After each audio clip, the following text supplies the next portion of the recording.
बाद ये बोल रहे हैं वहां नहीं जाएगी।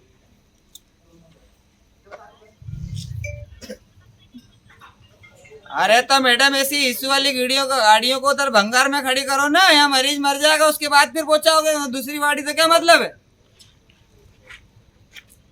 तो यार यहाँ तो 3 केस है हमारे पास, 3 पेशेंट है एक्सीडेंट के, कैसे जाएगा आदमी ये बताओ आप। मना कर देना चाहिए था। ऐसी खत्म गाड़ियों को भेजी क्यों आपने। इतनी दूर में तो आधी दूर पहुंच जाते, इतनी दूर प्राइवेट साधन करके 108 व्हीकल नंबर क्या है भैया गाड़ी का, यहाँ के बोल रहे हैं ड्राइवर साहब। 6372 है मैडम नंबर इसका। यहाँ के गुल्लियाँ टूटी हुई है। तीनों सब अलग, एक इंदौर जाएगा कोई खरगोन जाएगा। अब ये इनकी जिस गाड़ी में डाला है ये बोल रहे हैं कि हमारी गाड़ी खरगोन तक ही जा पाएगी, इंदौर नहीं जाएगी। आधे 1 घंटे से वेट कर आप ड्राइवर साहब से बात करो। लो हेलो मैडम, इनको डॉक्टर साहब ने खरगोन के लिए रेफर किया है और अपनी गाड़ी में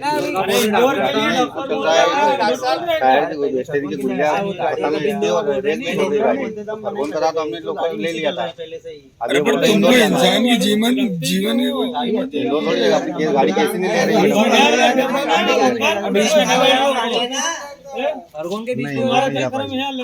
मरीज मर रहे हैं, एम्बुलेंस जाएगी नहीं, बोले इंदौर जाएगी नहीं, खरगोन जाएगी। मतलब खरगोन 60 किलोमीटर, इंदौर 100 किलोमीटर, वहाँ जाएगी। पवित्र नगरी महेश्वर में एक दर्दनाक सड़क हादसे ने स्वास्थ्य व्यवस्था पर बड़ा सवाल खड़ा कर दिया। रात्रि करीब 8:30 बजे महेश्वर धामनोद मार्ग पर खराड़ी गांव के पास 2 बाइक सवार आमने सामने भिड़ गए। हादसे में गोपाल पिता गंगाराम उम्र 25 वर्ष निवासी वड़वी न्यायापुरा की उपचार के दौरान मौत हो गई, जबकि सेवाराम पिता मनसाराम और अजय पिता तिलोक कुमावत गंभीर रूप से घायल हो गए।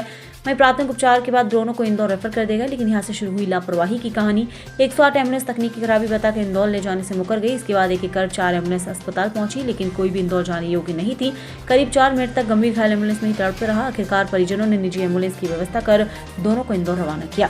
अब सवाल यह है कि आपातकालीन सेवा में इस लापरवाही की जिम्मेदारी कौन लेगा। जहां एक और मुख्यमंत्री मोहन यादव एयर एम्बुलेंस की बात करते हैं, वहीं दूसरी ओर सामान्य सड़क पर चलने वाली एम्बुलेंस की हालत खराब है। 4 एम्बुलेंस यहाँ पे खड़ी हुई है और एक भी गाड़ी इंदौर जाने की हालत में नहीं है। ऐसी 108 क्या काम की, जो मरीज को अगर वर्तमान में अगर जरूरत इंदौर रेफर करने की और इंदौर नहीं जा सके तो क्या काम की गाड़ियाँ। इनको आग लगा देना चाहिए, नहीं तो बंगाल में फेंक देना चाहिए इनको।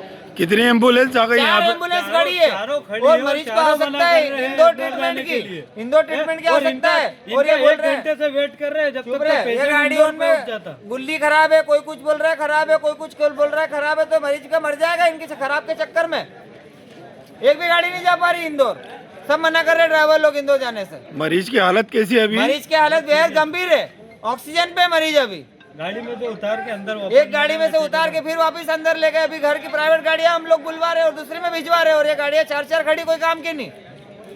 सरकार से आप क्या चाहते हैं? सरकार से चाहते हैं कि इनको आग लगा दिया जाए माचिस लगा के, और यहाँ कंप्लीट गाड़ी खड़ी रखी जाए, ये चाहते हैं हम सरकार से।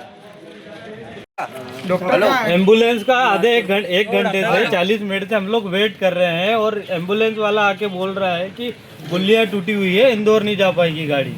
तो ये कौन सी बात हुई? या फिर पहले ही बुक नहीं करना था ऑनलाइन, पहले ही मना कर देना था कि हम एम्बुलेंस नहीं ले पाएंगे प्राइवेट साधन से। अभी आधी दूर तो पहुंच जाते हैं, हमारा पेशेंट सीरियस है। क्या नाम है आपका? शुभम सिंह मंडलोई।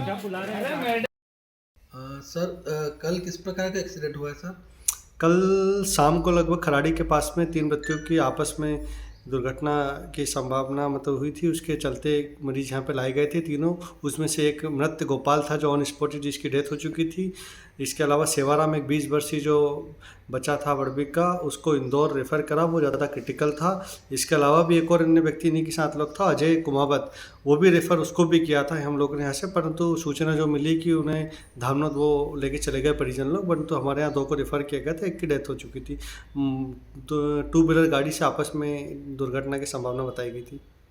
सर एम्बुलेंस को लेकर परिजनों में काफ़ी आक्रोश देखा गया। मेरे भी संज्ञान में लेट नाइट आया था, उस समय मुझे नहीं बताया गया था एम्बुलेंस का इशू था। एक्चुअल में क्या 108 से शायद उन्होंने संपर्क किया था, और 108 डायरेक्टली हम लोग के अंडर में नहीं आती। एक्चुअल में ये भोपाल से ऑपरेट होती, तो उसको कुछ समय देर से मिली और शायद कुछ एम्बुलेंस में कुछ इक्विपमेंट कम थे, ये सूचना भी मिली है। तो उसके चलते मैंने ये ऑडिट के लिए आज सबको बुलाया है। सारी एम्बुलेंस का मैं मेरी तरफ से ऑडिट करूँगा आज, चेकलिस्ट उनकी साइन करूंगा कि किस में क्या सामग्री है, किस में क्या नहीं। अगर कुछ ऐसा पाया जाता है तो वरिष्ठ कार्यालय से संपर्क करके 108 को और दुरुस्त कराया जाएगा।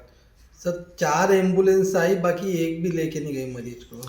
मैं इसका पता करता हूँ कि मुझे एक्चुअल में इसका कारण अभी नहीं बताया गया कि क्यों नहीं ले जा पाए, क्योंकि सूचना मेरे पास बाद में आई थी जब पेशेंट यहाँ से जा चुका था। तो 3 गाड़ी क्यों बुलानी पड़ी, तीनों में क्या समस्या थी, क्यों नहीं ले जा पाए। तो आज मैंने उन 4 गाड़ियों को संपर्क करा सुबह से, आज उनको बुलवाया है। मैं खुद स्वयं अपने हाथ से उनकी चेकलिस्ट साइन करूँगा। चेकलिस्ट के तहत मैं देखूँगा कि इस गाड़ी में क्या कमी है, वरिष्ठ कार्यालय को उसके अवगत कराया जाएगा और सुधार कराया जाएगा। क्या नाम लिखते हैं सर? डॉक्टर अतुल गौर, बीएमओ महेश्वर। धामनोद समाचार के सभी वीडियोस पाने के लिए हमारे चैनल को भी सब्सक्राइब करें, साथ ही पास में बने हुए बेल आइकन पर प्रेस करो और नोटिफिकेशन पर क्लिक करें ताकि सभी वीडियोस के नोटिफिकेशन आप तक तुरंत पहुंच पाए। आप हमें फेसबुक पर भी फॉलो कर सकते हैं।